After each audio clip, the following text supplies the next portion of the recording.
Hello प्यारे बच्चों, बहुत बहुत नमस्कार। मैं निखिल दुबे आप सभी का वेलकम करता हूं अपने प्यारे से YouTube channel C for chemistry पर। जैसा कि ऑर्गेनिक केमिस्ट्री की लेक्चर सीरीज के तहत आज का जो हम चैप्टर लेके आए हैं, बड़ा प्यारा सा सिंपल सा चैप्टर है जिसका नाम है बायोमोलिक्यूल्स। ये चैप्टर लगभग 7 मार्क्स को अपने अंदर से कवर करता है और यहाँ से जो केस स्टडी बेस्ड क्वेश्चन है वो भी यहाँ से बनने की पूरी संभावना है, चांसेस हैं। तो लगभग पिछले 10 सालों के सारे क्वेश्चंस के साथ आज हमने क्या किया है, थ्योरेटिकल पार्ट होने के कारण आंसर्स भी हमने क्वेश्चंस के साथ थ्योरेटिकल आंसर्स लिख दिए हैं ताकि आपको आंसर्स ढूंढने में बहुत ज़्यादा प्रॉब्लम ना हो। तो पूरे चैप्टर को हम एज अ लेक्चर भी कवर करेंगे, थ्योरेटिकल पार्ट, और साथ में हम वहाँ पे उसके PYQs भी टॉपिक वाइज कवर करते जाएंगे, जिससे आपको सिर्फ एक ही वन शॉट स्टडी में आपका ये 7 मार्क्स का जो चैप्टर है ये पूरा कवर हो जाएगा। तो चलिए स्टार्ट करते हैं। आज बहुत ही सुहाना मौसम है, प्यारा सा मौसम है, इसलिए बहुत सिंपल सा चैप्टर हम लेके आए हैं ताकि आपको ज़्यादा एफर्ट ना लगाने पड़े और इसके अच्छे से आप इसको स्कोर कर सकें। तो स्टार्ट करते हैं बायोमोलिक्यूल्स के साथ। बायोमोलिक्यूल्स की थ्योरी ये यहाँ से स्टार्ट होती है कि बायोमोलिक्यूल्स में कहा जाता है कि सारे के सारे जो लिविंग ऑर्गेनिज्म हैं वो लिविंग ऑर्गेनिज्म डिपेंड करते हैं on non living molecules like carbohydrates,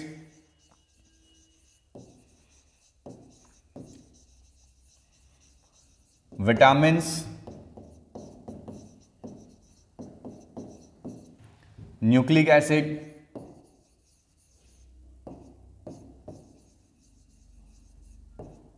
proteins etcetera. तो पूरा का पूरा जो लिविंग ऑर्गेनिज्म है वो पूरा नॉन लिविंग मॉलिक्यूल्स पे वर्कआउट करता है, जिसमें बेसिकली जो हमें पढ़ना है कार्बोहाइड्रेट्स, प्रोटीन्स, विटामिन्स और न्यूक्लिक एसिड। हमें पता है कि हमारी बॉडी को ग्रो और सस्टेन करने के लिए बहुत सारे सब्सटेंसेस की ज़रूरत लगती है। हम जो फूड खाते हैं, हम जो खाना खाते हैं, उससे हमें एनर्जी मिलती है और वो एनर्जी हमें इन द फॉर्म ऑफ ग्लूकोज मिलती है। आपको बहुत अच्छे से पता है कि जो प्लांट्स हैं वो भी फोटोसिंथेसिस के थ्रू ग्लूकोज का फॉर्मेशन करते हैं। तो चाहे प्लांट्स हो, चाहे एनिमल्स हो, ह्यूमंस हो, वो सारे के सारे कार्बोहाइड्रेट्स प्रोड्यूस करते हैं। तो पूरे लिविंग ऑर्गेनिज्म को रन करने के लिए हमें कार्बोहाइड्रेट्स की आवश्यकता पड़ती है।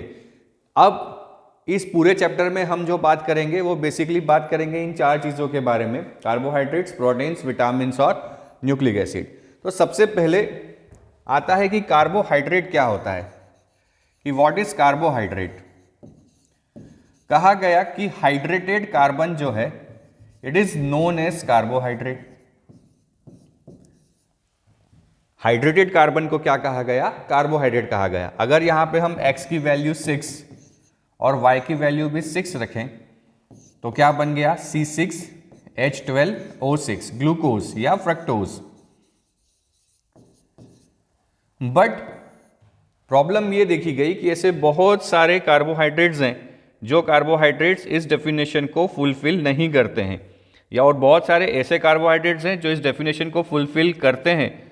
ऐसे बहुत सारे कंपाउंड हैं जो डेफिनेशन को फुलफिल करते हैं बट वो कार्बोहाइड्रेट नहीं होते। जैसे राइमोज जो होता है, इसका फॉर्मूला अगर हम देखें तो इसका फॉर्मूला जो बनता है वो बनता है C6H12O5, C6H12O5, जो कि इस फॉर्मूले को सेटिस्फाइड नहीं करता है, बट ये कार्बोहाइड्रेट होता है। तो ये कार्बोहाइड्रेट तो है बट इस हाइड्रेटेड कार्बन वाले फॉर्मूले को सेटिस्फाइड नहीं करता। सिमिलरली अगर हम बात करें एसिडिक एसिड की, CH3COOH, अगर हम इसे लिखें C2H4O2, तो यहाँ पे हम देख पा रहे हैं x की वैल्यू जो है वो 2 होगी और y की वैल्यू भी क्या होगी, 2 होगी। मतलब एसिडिक एसिड इस फॉर्मूले को सेटिस्फाइड कर रहा है but it is not a carbohydrate. ये तो कार्बोक्सिलिक एसिड फैमिली का मेंबर हुआ। तो बहुत सारे ऐसे कार्बोहाइड्रेट थे जो फॉर्मूले को सेटिस्फाई नहीं करते थे बट दे आर कार्बोहाइड्रेट्स, और ऐसे बहुत सारे सब्सटेंस जो इस फॉर्मूले को सेटिस्फाइड करते हैं बट वो कार्बोहाइड्रेट्स नहीं कहलाते हैं।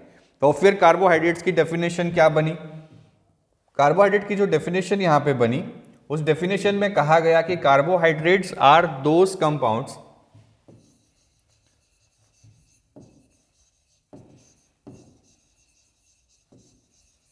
carbohydrates are those compounds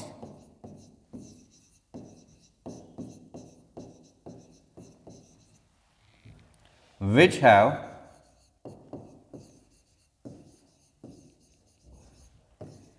aldehyde or ketone group as a functional group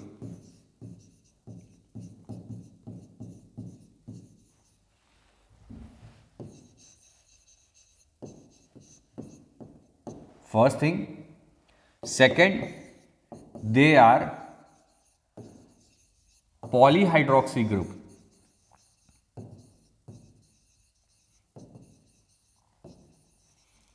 polyhydroxy group का मतलब more than one OH group, alcoholic group. And third is they are optically active. ये क्या होते हैं? ऑप्टिकली एक्टिव होते हैं. They are optically active. तो यहां पे हम देख पा रहे हैं कि क्या डेफिनेशन बनी कार्बोहाइड्रेट्स की. कौन से ग्रुप होने चाहिए? एल्डिहाइड या ketone group as a functional group. Polyhydroxy group होना चाहिए और साथ में ये क्या होना चाहिए? ऑप्टिकली एक्टिव होने चाहिए. तो इस तरीके से जो डेफिनेशन दी गई, वो डेफिनेशन दी गई कार्बोहाइड्रेट्स की, जिसमें उन्होंने कहा कि carbohydrates are polyhydroxy group having aldehyde ketone along with the optically active compounds. या तो ये होने चाहिए या फिर इनका जब हाइड्रोलिसिस करें तो वो इस टाइप की यूनिट्स बनाएं. तो और ऑन हाइड्रोलिसिस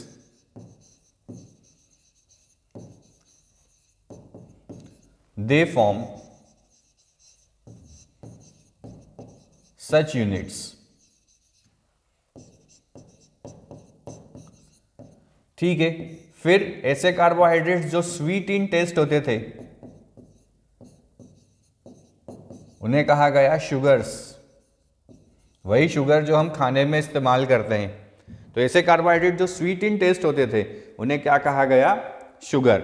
जो हम घरों में इस्तेमाल करते हैं शुगर, वो कौन सा होता है? सुक्रोज.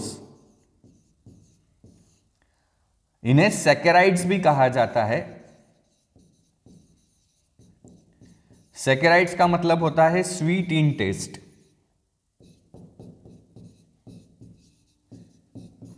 वर्ड डिराइव्ड हुआ है सैकरॉन से.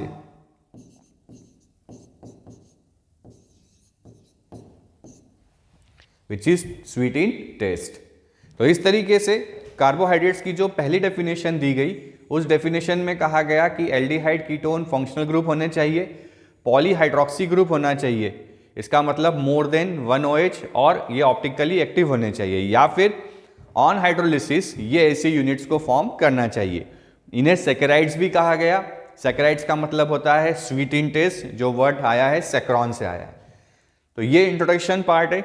चलिए देखते हैं इससे क्या क्वेश्चंस बनते हैं. पहला क्वेश्चन है define disaccharides, oligosaccharides and monosaccharides. देखिए वन बाय वन इनको हम समझते हैं. सबसे पहले आता है मोनोसैकेराइड्स. नाम में लिखा हुआ है मोनो. मोनो का मतलब होता है वन, कि ऐसे कार्बोहाइड्रेट जिनको फर्दर हाइड्रोलाइज करके और स्मॉलर यूनिट्स में ना कन्वर्ट किया जा सके उन्हें कहा जाता है मोनोसैकेराइड्स. मीन्स ये ऑलरेडी और स्मॉलर यूनिट्स में ब्रेक डाउन नहीं किए जा सकते हैं. तो क्या है? Carbohydrate which can not B hydrolyse into simpler unit of polyhydroxy, aldehyde और कीटोन इज कॉल्ड मोनोसैकेराइड. लगभग 20 मोनोसैकेराइड्स हमें पता है. एग्जाम्पल याद रखिएगा, ग्लूकोज, फ्रक्टोज, राइबोज एटसेट्रा. तो ग्लूकोज, फ्रक्टोज, राइबोज जो है, इनको जब वाटर में हम हाइड्रोलाइज करने की कोशिश करते हैं तो ये किसी और सिंपलर यूनिट में ब्रेक नहीं होते. ठीक है. तो ये क्या कहलाते हैं? मोनो. मोनो का मतलब क्या होता है? वन. सेकंड आता है oligosaccharides. A carbohydrate which upon hydrolysis yields 2 to 10 unit. Means ये ऐसे हैं कि अगर मेरे पास एक पेन है और उस पेन को अगर मैंने वाटर में डाला तो वाटर में डालते ही क्या होगा, ये कैप और पेन अलग हो जाएंगे, मतलब इसका हाइड्रोलिसिस करने पे हमें कितने यूनिट्स मिल रहे हैं, 2 यूनिट्स मिल रहे हैं। तो ऐसे कार्बोहाइड्रेट्स जिनका हाइड्रोलाइज करने पे 2 से 10 यूनिट्स अगर हमें मिलें तो उन्हें क्या कहा जाता है, उन्हें कहा जाता है oligosaccharides. They are known as oligosaccharides.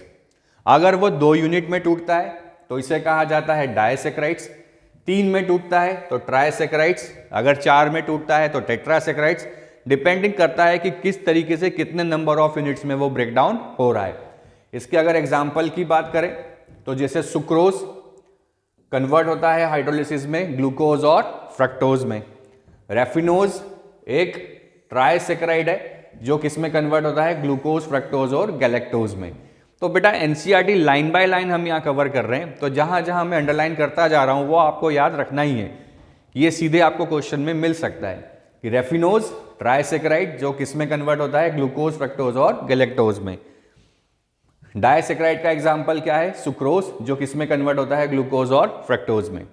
Next है पॉलीसैकेराइड, ऐसे कार्बोहाइड्रेट्स जिनको हाइड्रोलिसिस करने पे they form many number of monomers, mono units, उनको क्या कहा जाता है, पॉलीसैकेराइड्स। एग्जाम्पल क्या हो गए इसके, starch, cellulose, glycogen, gums etcetera.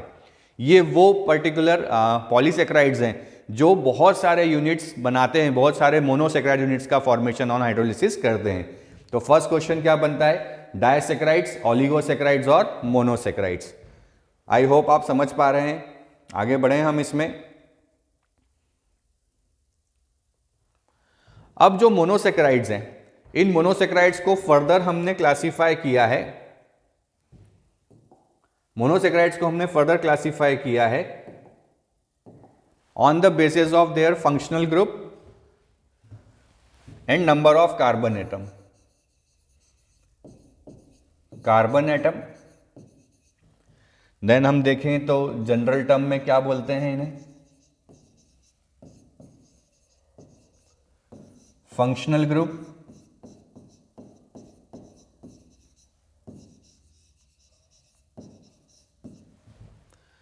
Then आ जाए नेमिंग पे, नेम क्या होगा।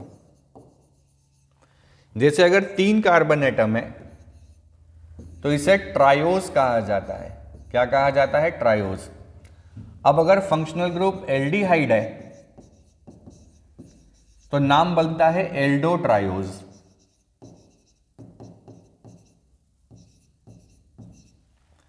फंक्शनल ग्रुप अगर कीटोन है तो बनता है कीटो ट्रायोज। सिमिलरली अगर नंबर ऑफ कार्बन 4 हो जाए तो इसे कहा जाता है टेट्रोज। अगर एल्डिहाइड होगा तो एल्डो टेट्रोज, कीटोन होगा तो कीटो टेट्रोज।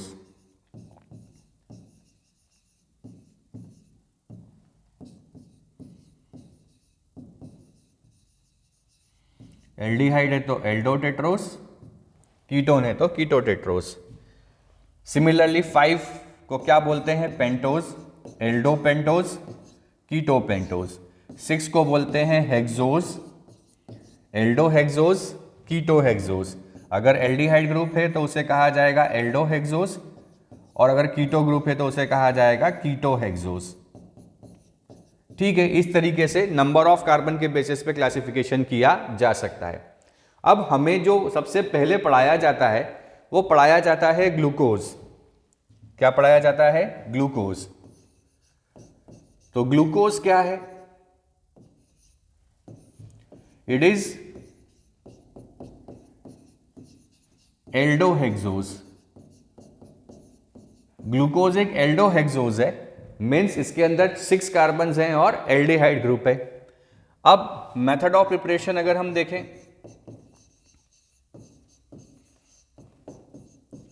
तो मेथड ऑफ प्रिपरेशन में सबसे पहली जो मेथड है, ग्लूकोज को जो बनाया जाता है, it is made from sucrose. जब सुक्रोज का हाइड्रोलिसिस किया जाता है इन एसिडिक मीडियम तो it converts into glucose and fructose.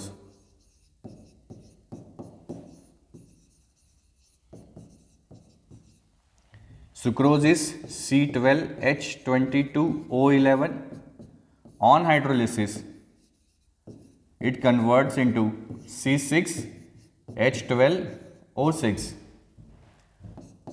and fructose is having same formula C6H12O6 but difference क्या होगा, यहाँ पे एल्डिहाइड ग्रुप होगा और यहाँ पे कीटोन का ग्रुप होगा। तो इस तरीके से ग्लूकोज को हम सुक्रोज से बना सकते हैं। नेक्स्ट मेथड जो है, the method is by starch. Second method क्या है, फ्रॉम स्टार्च। स्टार्च से बनाने में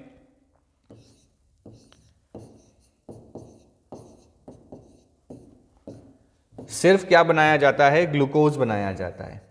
इन acidic medium 393 kelvin and 2 to 3 atmospheric pressure there will be the formation of glucose. तो कमर्शियल मेथड यही होता है, ग्लूकोज बनाने का जो कमर्शियल मेथड है वो यही होता है जिसमें स्टार्च से इसको बनाया जाता है। ठीक है, बढ़े आगे। अब नेक्स्ट जो है, ग्लूकोज के स्ट्रक्चर की बात करते हैं।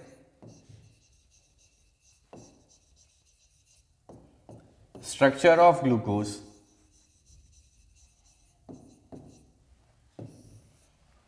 तो कुछ चीजें हमें याद रखनी है कि ग्लूकोज एल्डोहेक्सोज होता है, पेंटाहाइड्रोक्सी स्ट्रक्चर है,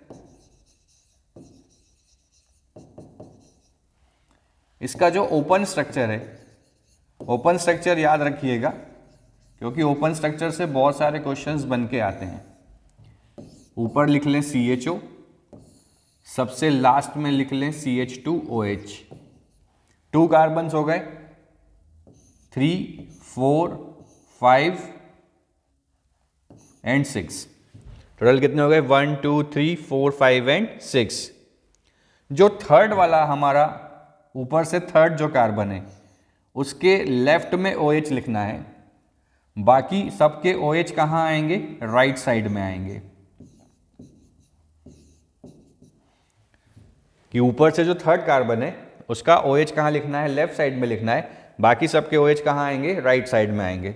और रिमेनिंग पे किसको जोड़ दें, हाइड्रोजन को। तो नंबर ऑफ कार्बन देख लेते हैं हम कितने हो गए, 1, 2, 3, 4, 5 एंड 6। तो इसे ऐसा भी लिखा जा सकता है CHO CHOH whole 4 and last में CH2OH।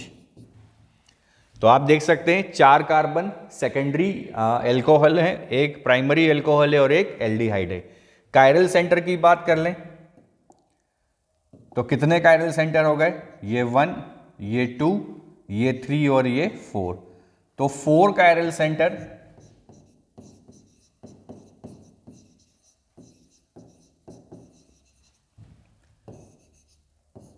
Four hydroxyl 2 degree, 1 hydroxyl 1 degree. तो इस तरीके से हम इसे याद रख सकते हैं। याद रखना क्या है कि ऊपर से जो थर्ड कार्बन है, थर्ड कार्बन का जो OH है वो कहाँ आएगा, लेफ्ट हैंड साइड में। ठीक है, बढ़े आगे।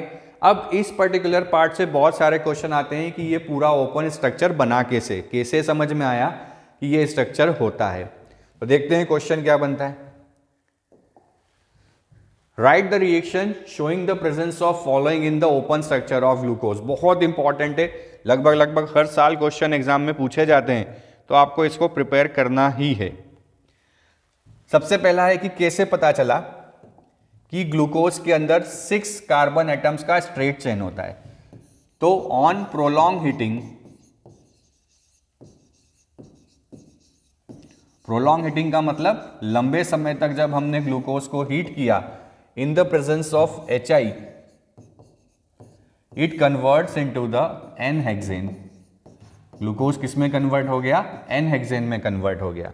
रिएक्शन इसका हम लिख दें CHO CHOH होल 4 CH2OH कि जब HI के प्रेजेंस में हमने इसे बहुत देर तक हीट किया तो on heating it converts into the N hexane.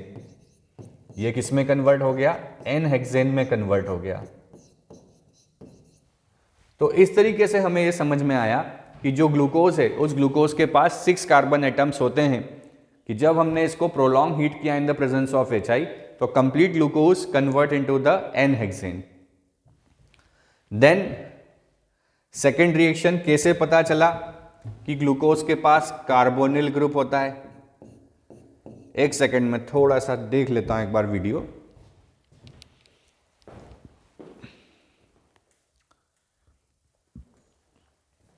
कैसे पता चला कि ग्लूकोज के पास कार्बोनिल ग्रुप होता है?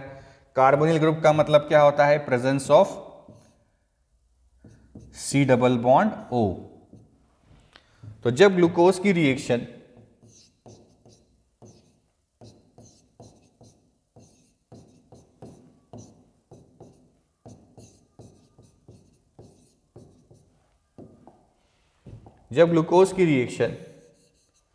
HCN के साथ कराई तो ग्लूकोज ने वैसे ही रिएक्ट किया जिस तरीके से कार्बोनिल ग्रुप करता है और साइनोहाइड्रीन का फॉर्मेशन करता है। तो reaction with HCN, glucose form the cyanohydrin उसी तरीके से जिस तरीके से कार्बोनिल ग्रुप साइनोहाइड्रीन बनाता है। तो जैसे HCN ने रिएक्ट किया वैसे ही HCN ने कार्बोनिल ग्रुप के साथ रिएक्शन किया, वैसे ही ग्लूकोज के साथ भी कार्बोनिल ग्रुप ने क्या बनाया? साइनोहाइड्रीन बनाया, जिससे ये पता चला कि ग्लूकोज के अंदर कार्बोनिल होता है। इसके अलावा जब ग्लूकोज का रिएक्शन हाइड्रोक्सिलमाइन के साथ कराया गया तो जैसे NZ रिएक्शन कार्बोनिल देता है वैसे ही ग्लूकोज ने भी क्या किया? यहां पे फॉर्मेशन ऑफ अमाइन बनाया, ऑक्सिन बनाया, और जैसे ही इसने ऑक्सिन बनाया तो NZ रिएक्शन भी कार्बोनिल ग्रुप देते हैं। इसलिए इन दोनों रिएक्शन से ये समझ में आया कि जो हमारा ग्लूकोज है उस ग्लूकोज के पास कौन सा ग्रुप होता है? कार्बोनिल होता है। अभी इन रिएक्शन से हम ये नहीं बता पाएंगे कि ग्लूकोज के पास एल्डिहाइड है, सिर्फ क्या बता पा रहे हैं कि ग्लूकोज के पास कौन सा ग्रुप है? कार्बोनिल ग्रुप है। आई होप आप समझ पा रहे हैं और नोट्स बनाते जा रहे हैं। नेक्स्ट, अब ग्लूकोज के पास एल्डिहाइड ग्रुप है, ये कैसे पता चला? तो जब ग्लूकोज का रिएक्शन ब्रोमाइन वाटर के साथ कराया गया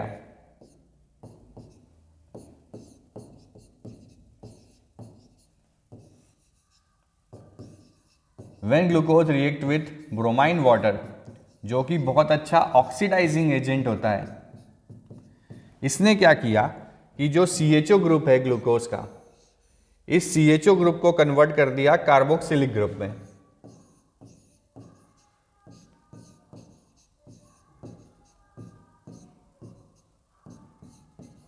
CHO group is convert into the carboxylic group, और जो कंपाउंड हमें यहां मिला वो मिला ग्लूकोनिक एसिड।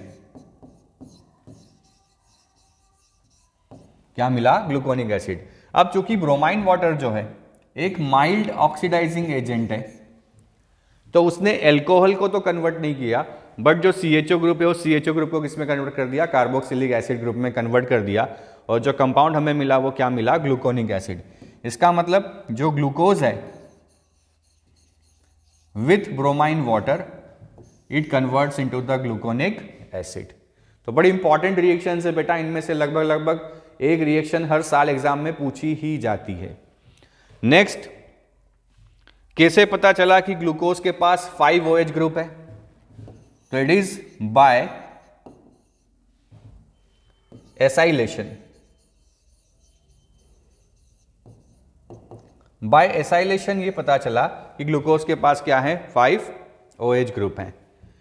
कैसे कराया हमने एसाइलेशन? तो यहां पे हमने रिएक्शन करा दी एसिडिक एनहाइड्राइड, एसिड एनहाइड्राइड हमने यहां लिया, और एसिड एनहाइड्राइड के प्रेजेंस में हमने जब ये रिएक्शन कराई तो हमें पता चला कि ग्लूकोज के पास 5 OH ग्रुप है। ऐसा क्यों हुआ? क्योंकि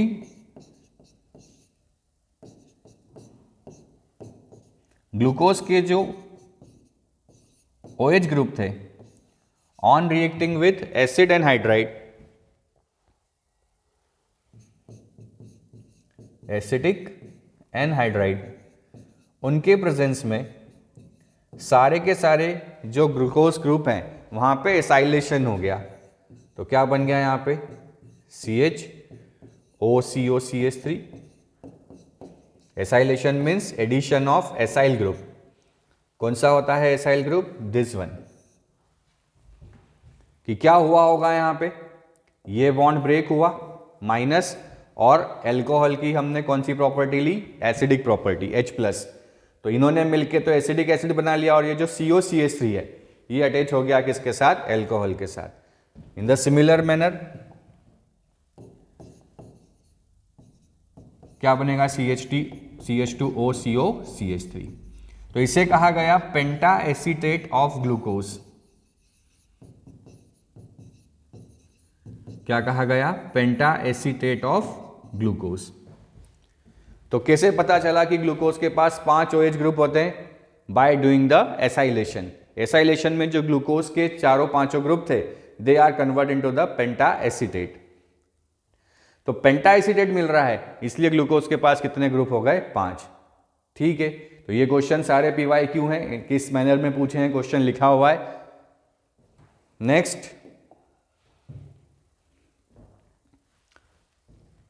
अभी हमने देखा कि कैसे पता चला कि ब्रोमाइन वाटर क्या बना लेगा in the presence of bromine water, कि CHO CHOH whole 4 CH2OH, it converts into the, in presence of bromine water convert हो जाएगा किस में? ग्लूकोनिक एसिड में। CHO convert into the COOH, it is CHOH whole 4 and CH2OH। Next, कैसे पता चला कि यहाँ पे एक प्राइमरी एल्कोहल है और बाकी जो सारे कौन से हैं? सेकेंडरी एल्कोहल है। तो रिएक्शन जब ग्लूकोज की कराई गई, इसको बीच में लिख देते हैं, चलिए ये सही कर देते हैं। ग्लूकोज की रिएक्शन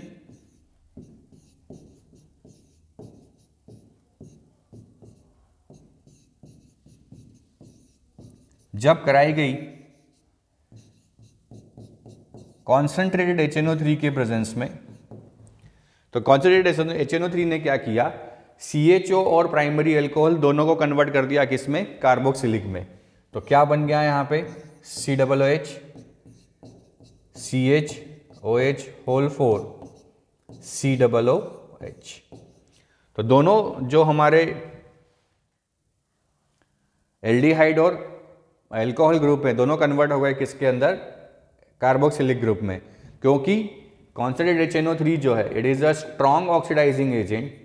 तो on oxidation it is strong oxidising agent. तो on oxidation they converts into the carboxylic acid, और जो यहाँ पे नाम बना वो क्या बना यहाँ पे? Succinic acid. It is succinic acid. इस तरीके से इन सब में हम पता लगा सकते हैं कि किस तरीके से ओपन स्ट्रक्चर पता चला। तो फाइनली क्या बना स्ट्रक्चर? एक बार फिर से मैं बना देता हूं कि सबसे ऊपर CHO, सबसे नीचे CH2OH, थर्ड कार्बन पे OH लेफ्ट हैंड साइड में, बाकी सब जगह OH राइट हैंड साइड में, और रिमेनिंग जगह H। तो ये ग्लूकोज का क्या है? Open structure.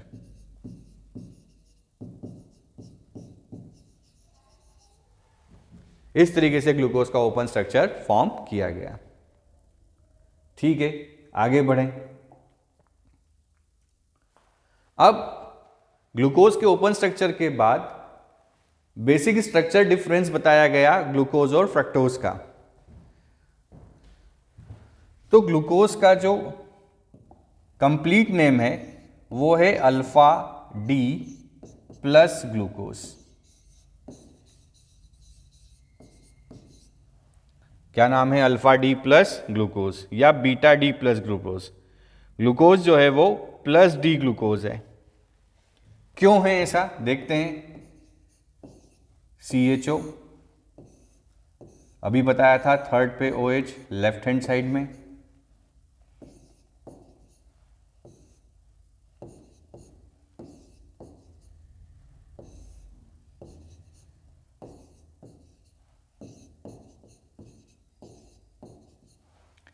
देखा गया कि एक सबसे पहला जो ऑप्टिकली एक्टिव कंपाउंड था वो था ग्लिसरल्डिहाइड। क्या था?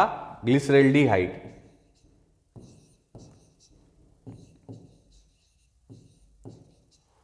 यहां पे हम देख सकते हैं कि दिस कार्बन, ये कार्बन क्या हो गया? Chiral centre. क्यों? क्योंकि इसकी चारों वैलेंसी जो है वो different different group of atom से कंप्लीट है। तो इसका नाम क्या हो गया? D plus glyceraldehyde.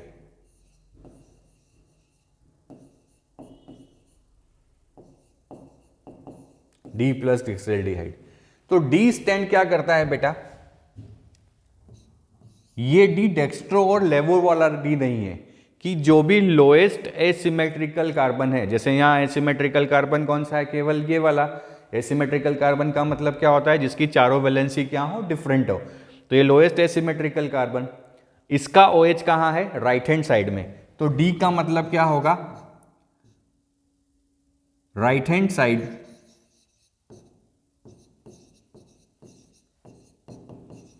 Functional group कहां होगा? राइट हैंड साइड पे। कौन सा फंक्शनल ग्रुप? जो कायरल सेंटर सबसे लोएस्ट एसिमेट्रिकल जो होगा, सो सबसे नीचे वाला कायरल सेंटर होगा। तो यहां तो एक ही कायरल सेंटर है, तो इसका फंक्शनल ग्रुप कहां है? राइट हैंड साइड में। इसलिए कैसा है? डी टाइप का। प्लस का मतलब क्या होता है? प्लस का मतलब होता है डेक्स्ट्रो रोटेटरी। क्या मतलब होता है? Dextro rotatory. प्लस का मतलब क्या होता है? Dextro rotatory. मीन्स जो लाइट को कैसा घुमाएगा? क्लॉकवाइज। ठीक है।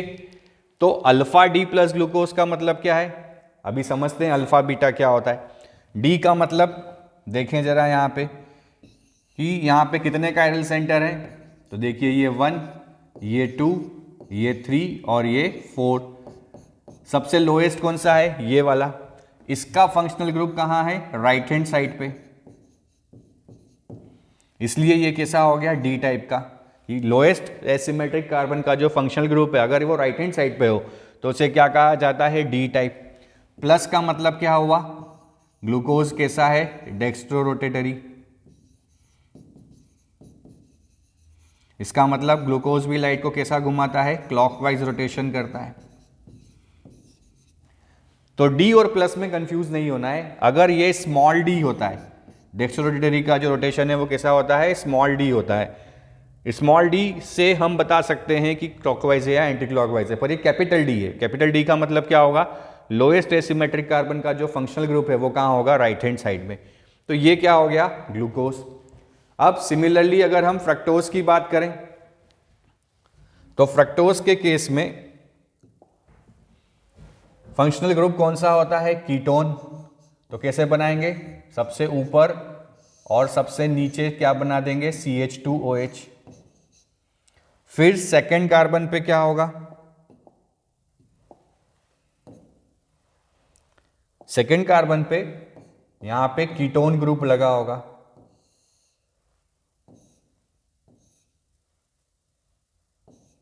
फिर वही ऊपर से थर्ड पे OH लेफ्ट हैंड साइड में, बाकी सब जगह OH कहां?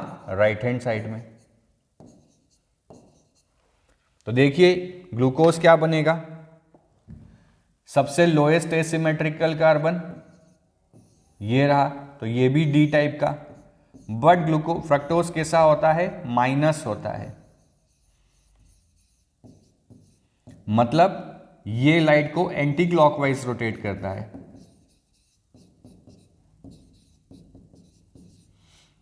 इट इज लेवो रोटेटरी।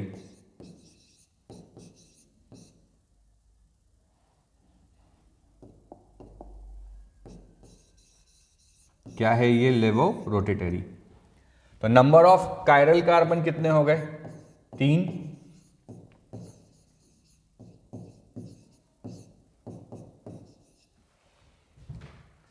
कायरल कार्बन कितने हो गए? 3। 3 OH 2 डिग्री और 1 OH 1 डिग्री। और कौन सा फंक्शनल ग्रुप? कीटोन। तो फ्रक्टोज के अंदर कौन सा फंक्शनल ग्रुप प्रेजेंट होता है? कीटोन प्रेजेंट होता है।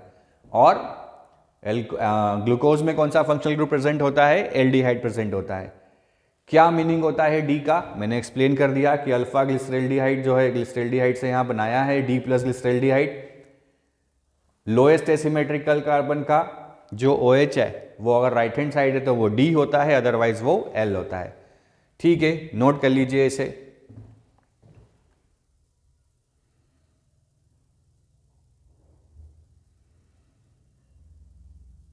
बढ़े आगे। आगे देखते हैं क्या आता है। क्वेश्चंस हैं, बड़े इंपॉर्टेंट है कि give the plausible explanation for the following. Glucose does not give 2,4-DNP test. ये ग्लूकोज 2,4-DNP टेस्ट क्यों नहीं देता? इसका रीजन बिल्कुल सिंपल सा है कि ग्लूकोज का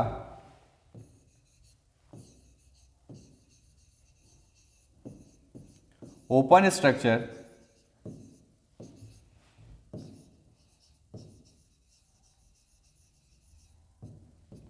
is not sufficient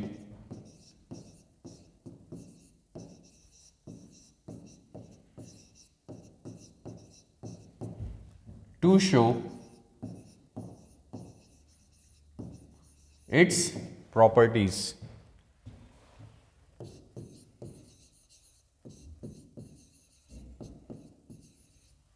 ग्लूकोज का जो ओपन स्ट्रक्चर है वो सारी ये प्रॉपर्टी नहीं देता।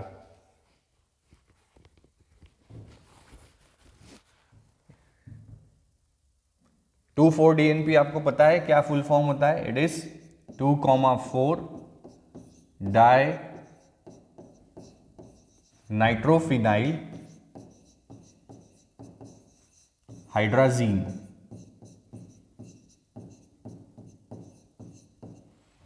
Dinitrophenyl hydrazine. तो बेटा ओपन स्ट्रक्चर से सारी प्रॉपर्टी नहीं आती तो फिर क्या देखें? तो हम किस पे चलते हैं अब? Cyclic structure of glucose.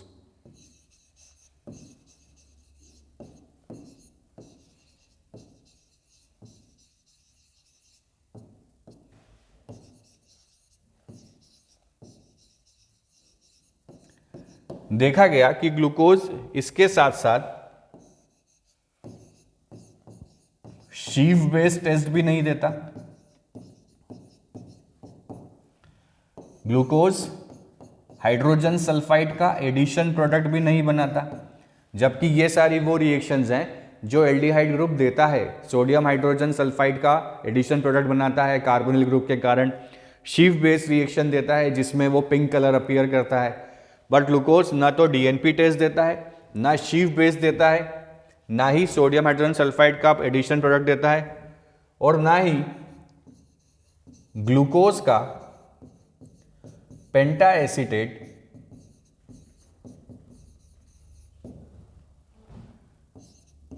reacts with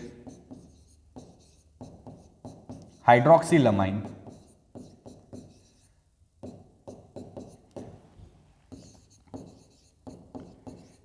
ये हाइड्रोक्सीलामाइन रिएक्शन तो कार्बोनिल ग्रुप के लिए होता है।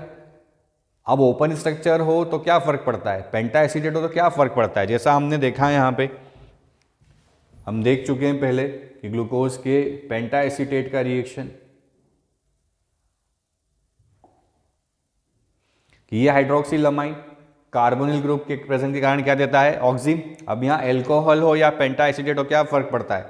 पर देखा गया कि ग्लूकोज का जो पेंटा एसीटेट है वो पेंटा एसीटेट हाइड्रोक्सीलामाइन रिएक्शन नहीं देता। इसका मतलब ग्लूकोज का जो ओपन स्ट्रक्चर है वो ओपन स्ट्रक्चर ग्लूकोज की सारी प्रॉपर्टीज को दिखा नहीं रहा था। तो फिर क्या बना ग्लूकोज का स्ट्रक्चर? तो ग्लूकोज के साइक्लिक स्ट्रक्चर पे हम चलेंगे, जिस साइक्लिक स्ट्रक्चर में ग्लूकोज वैसे ही रिएक्शन करता है जैसे कि हेमी एसिटल फॉर्मेशन में होता है। देखिए यहां पे ये ग्लूकोज बना ले, C डबल बॉन्ड हो और ये H,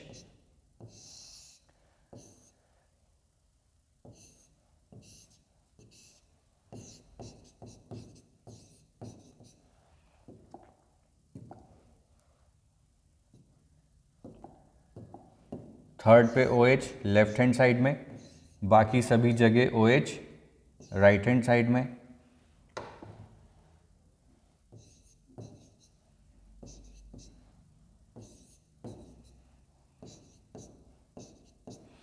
तो देखा गया कि सबसे लोएस्ट एसिमेट्रिकल कार्बन का जो हाइड्रोक्सिल ग्रुप है, ये ग्लूकोज के कार्बोनिल स्ट्रक्चर के साथ हेमी एसिटल स्ट्रक्चर में होता है। कार्बोनिल ग्रुप के साथ हेमी एसिटल स्ट्रक्चर में होता है। किस तरीके से होता है कि यहां पे ये C OH H OH H H OH OH H OH H और लास्ट में CH2OH।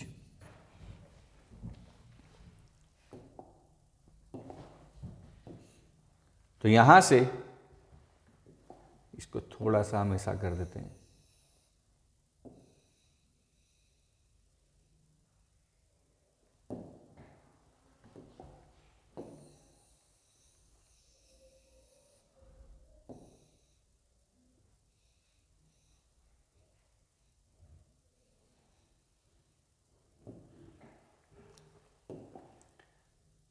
ये OH H किसके पास चला गया? O के पास, और यहां से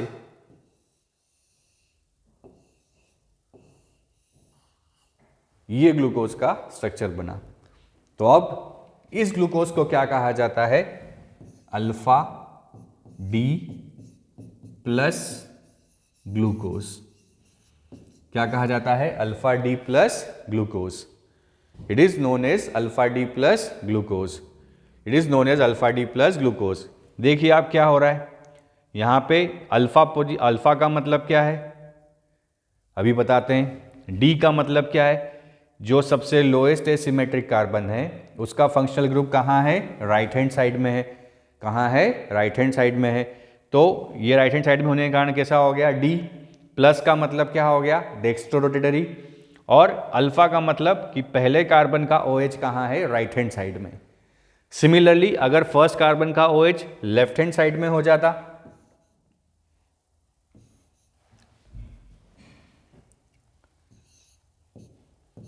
तो ये इस तरीके से बन जाता H OH H OH H H OH H, ये O और ये यहां पे। तो इसे क्या कहा जाता है? Beta D plus glucose. क्या कहा जाता है इसे? Beta D plus glucose. Beta का मतलब क्या हुआ? फर्स्ट कार्बन पे OH कहाँ है? लेफ्ट हैंड साइड में। अल्फा का मतलब क्या हुआ? फर्स्ट कार्बन पे OH कहाँ है? राइट हैंड साइड में। देखिए बेटा कंफ्यूज ना होना कि सर क्या आप लेफ्ट राइट कराते जा रहे हो। दो चीजें हैं, एक तो सबसे लोएस्ट एसिमेट्रिक कार्बन का फंक्शनल ग्रुप चेक करना है और एक फर्स्ट कार्बन का करना है। अगर फर्स्ट कार्बन का functional group right hand side में है तो वो क्या होगा? अल्फा। अगर फर्स्ट कार्बन का functional group left hand side में है तो वो क्या होगा? बीटा। डी का मतलब क्या है? दोनों के लोएस्ट एसिमेट्रिक कार्बन के functional group right hand side में है। इसका भी hemi acetal right hand side में है, उसका भी hemi acetal right hand side में है। प्लस का मतलब क्या हो गया? प्लस का मतलब हुआ कि ये दोनों क्या हैं? डेक्स्ट्रो रोटेटरी हैं। और ग्लूकोज तो ग्लूकोज ही है। क्या ये बात समझ पा रहे हैं? बात समझ में आ रही है? ठीक है।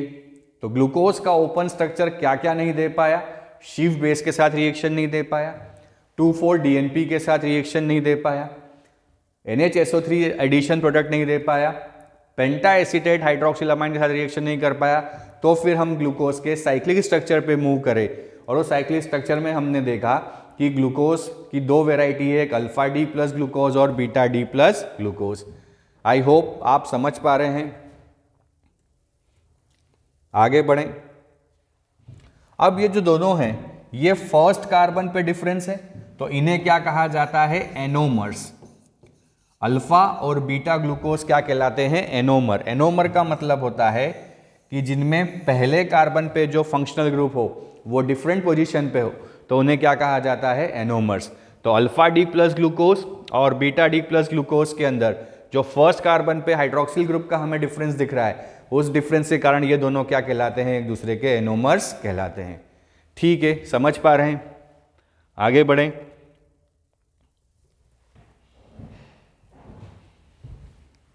देखें अगला क्वेश्चन क्या आया हुआ है। How can you explain the absence of aldehyde group in the penta acetate. हमने अभी बताया कि ग्लूकोज के पेंटा एसीटेट ने हाइड्रोक्सिलामाइन के साथ रिएक्शन नहीं किया, तो उसके लिए हमने क्या बनाया, उसका स्ट्रक्चर बनाया है कि open structure,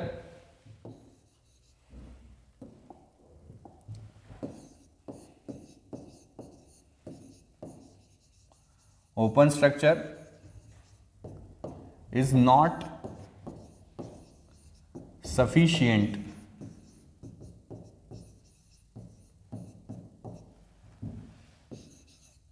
to explain all properties of glucose। तो हमें किस पे आना पड़ा, साइक्लिक स्ट्रक्चर पे आना पड़ा। ठीक है, तो अब बार बार हम रिपीट नहीं करेंगे, आगे बढ़ें। Next question, what is essentially the difference between, it is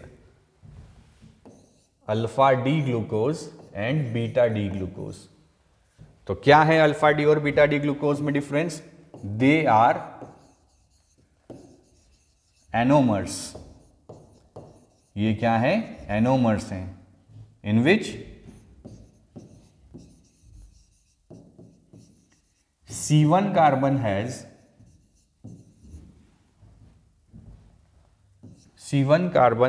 has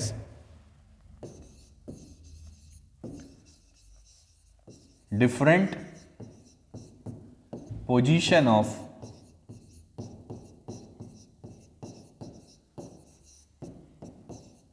OH group. कि फर्स्ट कार्बन पे जो पोजीशन है वो पोजीशन क्या है, डिफरेंस पोजीशन है। आई होप आपको समझ में आ रहा है।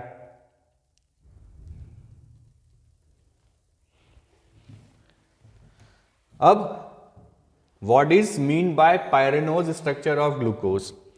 तो एक कंपाउंड होता है पायरॉन,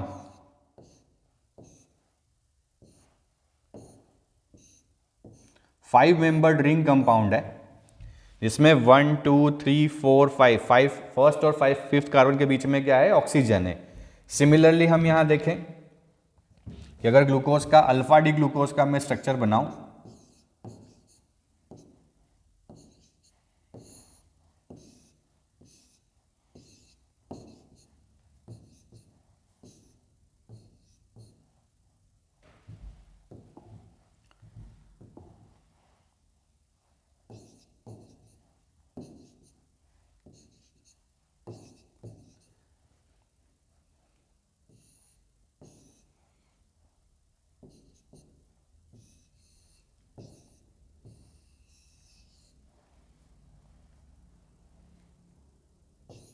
और लास्ट में CH2OH।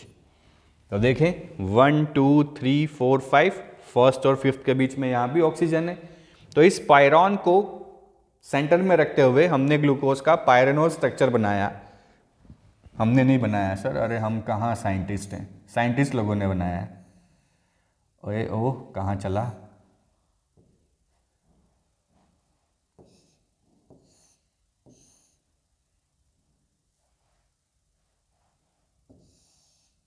मेरी ड्राइंग थोड़ी सी बर्बाद है, थोड़ा सा एडजस्टमेंट आप कीजिएगा। हाँ पढ़ा अच्छा लेता हूँ, ड्राइंग थोड़ी सी बर्बाद है।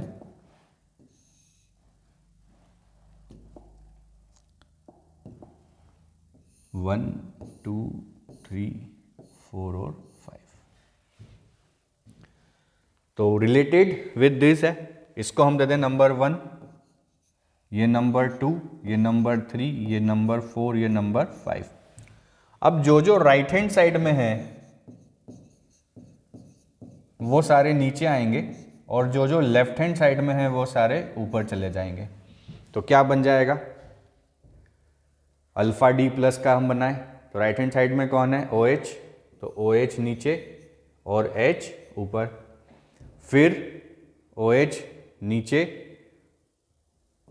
और H ऊपर, फिर H नीचे और OH ऊपर, फिर क्या बनेगा, OH नीचे और H ऊपर, लास्ट में CH2OH नीचे है तो CH2OH नीचे और H कहाँ चला जाएगा, ऊपर। ठीक है, समझ पा रहे हैं?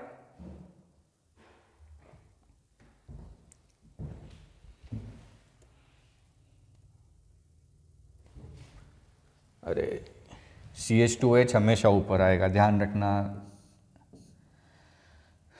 कर ले बेटा गलती से मिस्टेक, CH2OH और ये H नीचे। तो राइट हैंड साइड में जो होगा वो नीचे आएगा, जो लेफ्ट हैंड साइड में होगा वो ऊपर आएगा। तो ये क्या बन गया आपका, alpha D plus glucopyranose, pyran structure है तो अल्फा डी ग्लूकोपायरॉन्स। ठीक है, ईसा का ऐसा अगर बीटा बना ले, इसको कॉपी पेस्ट कर देता हूं,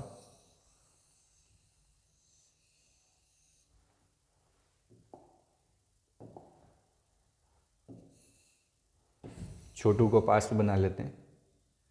सिर्फ एक डिफरेंस था, क्या डिफरेंस था बताइए जल्दी से, सिर्फ एक ही डिफरेंस था कि यहां पे OH ऊपर आएगा और H क्या आ जाएगा, नीचे।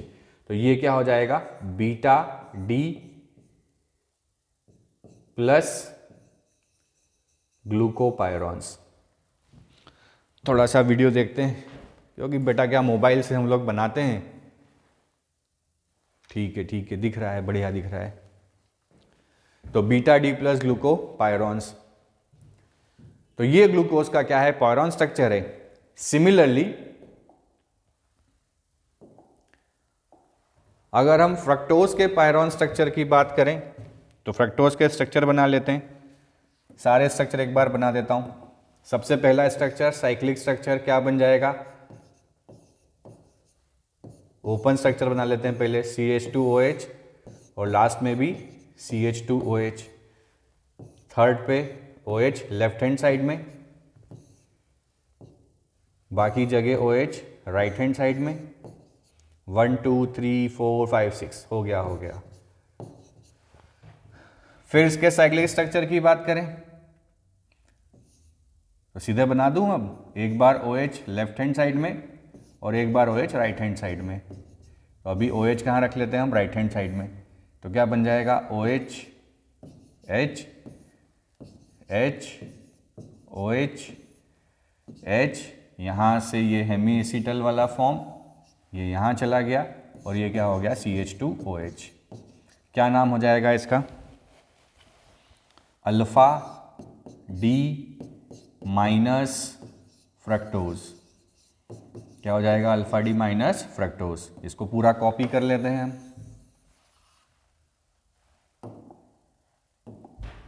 यहां ले आए। क्या अंतर लाएंगे जल्दी से बताएंगे। अब CH2OH यहां आ जाएगा और OH यहां आ जाएगा। तो क्या बन जाएगा, ये अल्फा की जगह बीटा डी माइनस फ्रक्टोज। ठीक है बेटा, सेम टू सेम है। अब ये काम करता है फ्यूरॉन पे। फ्यूरॉन जैसा वो 5 मेंबर था वैसा ये 4 मेंबर है, 1 2 3 4। तो ऐसा का ऐसा हम बना देते हैं फ्यूरॉन स्ट्रक्चर। एक में बना देता हूं, एक आपके लिए छोड़ देता हूं।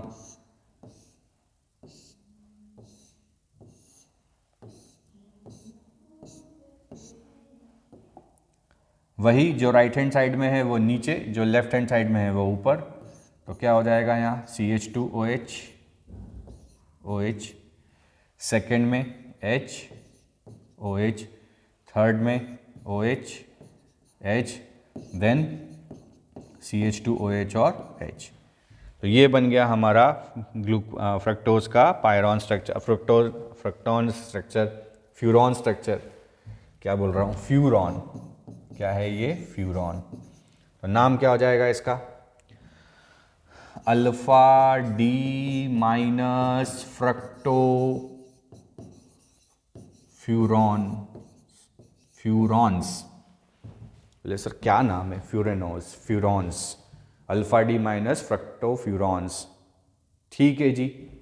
सिमिलरली इसको अगर कॉपी पेस्ट मार दें, बोले सर आपका अच्छा है, हमको भी ऐसी टेक्निक बताओ कि हम भी एग्ज़ाम में कॉपी पेस्ट कर सकें।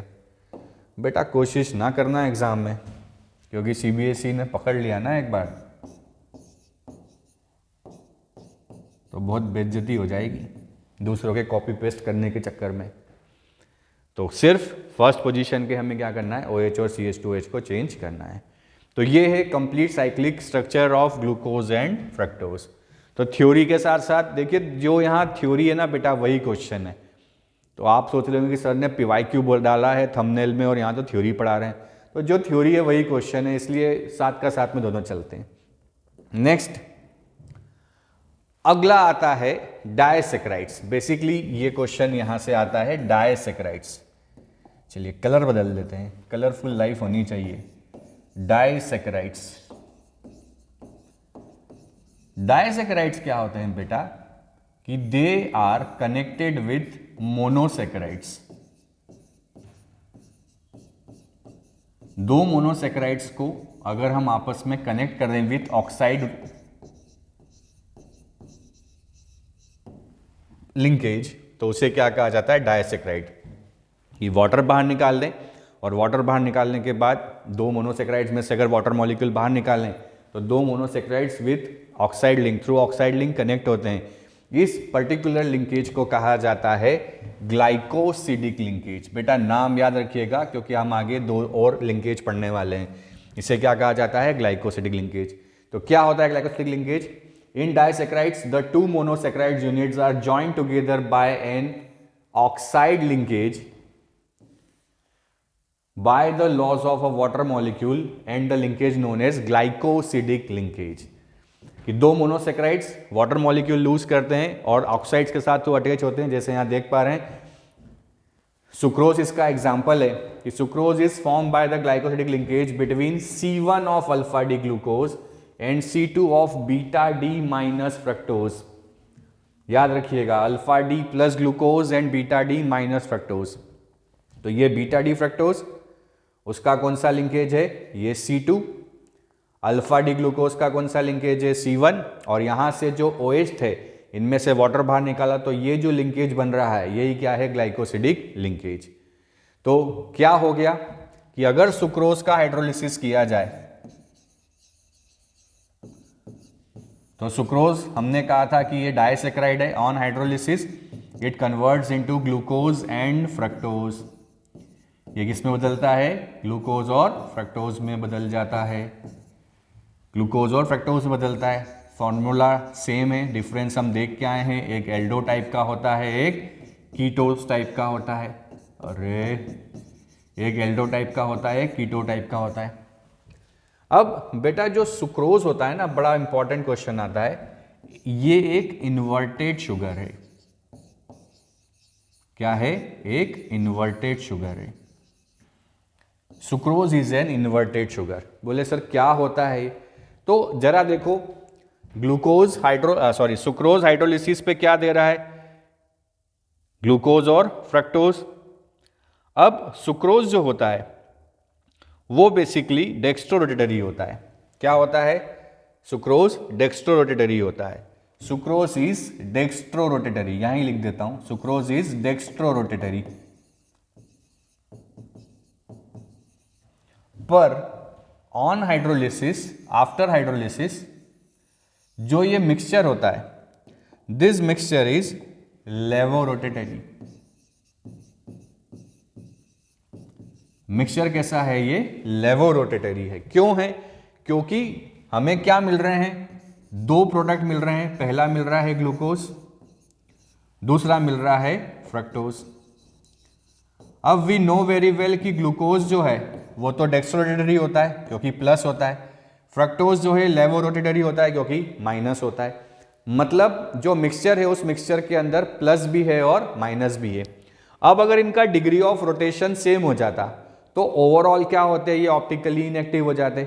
बट डिग्री ऑफ रोटेशन देखा जाता है ग्लूकोज का जो होता है वो लगभग 52.5 डिग्री होता है, और जो फ्रक्टोज का डिग्री ऑफ रोटेशन होता है वो डिग्री ऑफ रोटेशन -92.4 डिग्री के आसपास होता है। तो ग्लूकोज का degree of rotation it is 5/52.5। तो मिक्सचर में ज्यादा डिग्री ऑफ रोटेशन किसका है, फ्रक्टोज का, और फ्रक्टोज का जो रोटेशन है वो कैसा है, लेवोरोटेटरी। इसलिए ओवरऑल जब ये पूरा मिक्सचर बनता है तो पूरा मिक्सचर कैसा हो जाता है, लेवोरोटेटरी होता है। तो on hydrolysis of sucrose it gives glucose and fructose, but degree of rotation of fructose is more as compare to the glucose, that's why overall mixture is levorotatory. तो क्या क्या याद रखना है, सबसे पहले ग्लाइकोसिडिक लिंकेज क्या होता है। क्या होता है ग्लाइकोसिडिक लिंकेज, कि व्हेन डाइसैकेराइड्स की बात कर रहे हैं, कितने हमें चाहिएंगे monosaccharides, 2। When 2 monosaccharides join together and loses water molecule or join together with oxide linkage, it is oxide linkage is known as glycosidic linkage. For example कि sucrose 2 monosaccharide alpha D glucose और beta D fructose को oxide linkage से अगर जोड़ें, कौन सा linkage, C1C2, alpha D glucose का C1, beta D fructose का C2, इन दोनों लिंकेज को जब ग्लाइकोसिडिक से हम कन्वर्ट करते हैं, ग्लाइकोसिडिक किस टाइप का लिंकेज है, ऑक्साइड लिंकेज है, या इसको हम बोल सकते हैं ये एक इथरल लिंकेज है, क्योंकि ये भी कार्बन तो ROR बन गया ईथर, ठीक है। बट बुक ऑक्साइड लिंकेज बोलता है तो ज्यादा प्रीफर हम करेंगे क्या, ऑक्साइड लिंकेज, ठीक है। तो ऐसे आपको कुछ लिंकेज और पढ़ने हैं। नेक्स्ट क्या है, name the disaccharides which on hydrolysis give 2 molecules of glucose.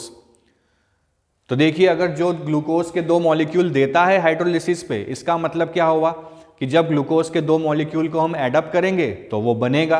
तो कौन है वो, बोलो बोलो कौन है वो है हमारा माल्टोज, हमारा नहीं भाई, माल्टोज, कार्बोहाइड्रेट फैमिली का कौन है, माल्टोज। तो आंसर क्या हो गया इस क्वेश्चन का कि माल्टोज, कि जब माल्टोज को हाइड्रोलाइज किया जाए तो on hydrolysis it converts the 2 molecule of glucose.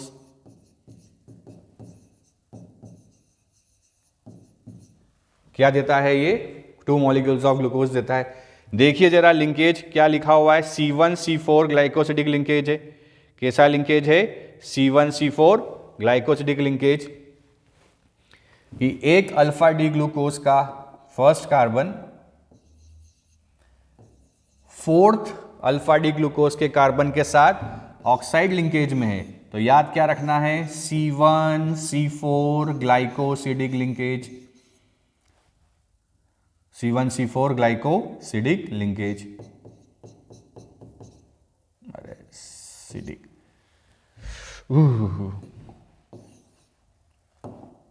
C1C4 glycosidic linkage